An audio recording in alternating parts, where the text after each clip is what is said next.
If you're looking for a good structure plant to add into your landscape, you might consider Burkwood Viburnum. Now, this particular selection is actually called Conoy. So the traditional Viburnum X Burkwoodii is going to get much larger. It's going to get 8 to 10 feet tall and about 5 to 7 foot wide.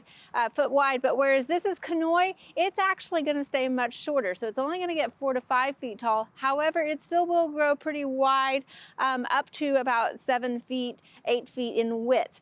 Now it is a slow grower, so you don't have to worry about that taking off right away. But you can see here they've used it on the north side of a building on OSU's campus, and it makes a nice foundation planting. So if you're looking for something to add into your landscape to kind of help buffer some hardscape or something like that, or it works well just as a single specimen plant and allowing it to kind of grow and have that natural form. You can see that early in the spring in April, it's going to be covered with these white umbel flowers that actually start out when there's buds. They kind of have a pink tinge to them, but they will definitely open up white. And you can see there's a lot of pollinators on here, so it's a nice pollinator plant early on in the spring as well.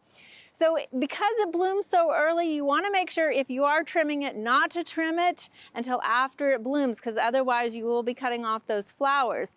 Now, if you don't trim it at all and these get pollinated, then you will see some kind of red drupes that develop later on in the season that will slowly turn to black. They're not necessarily showy, so if you do trim it, you're not missing out on too much. But if you are looking for that, then having a mass of these plants is going to help pollinate those even better.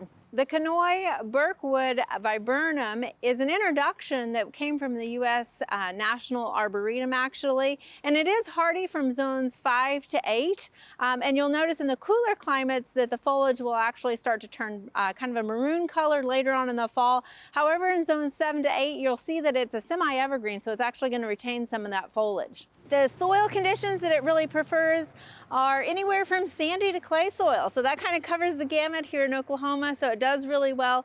And once it is established, it is drought tolerant. Now, being on the north side of this building, it's going to get some sun. So it does like full sun, but can handle part shade as well. So that's a nice addition. So it's pretty amenable to any location, but it's a great easy, low maintenance plants, and really there are no pest problems either. So again, a nice addition. It's kind of known for having these glossy leaves that are also sort of pubescent, meaning you can see that there's kind of this grayish look to them. And that's basically little hairs that are on the leaves and also on the stems. So this again is Conoy Burkwood Viburnum, a nice addition to your landscape.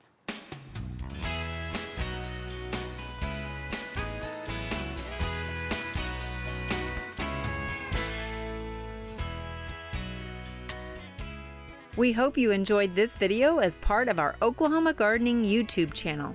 You can also find even more videos on the OK Gardening Classics YouTube channel. And join us on social media for great gardening tips, photos, and discussion.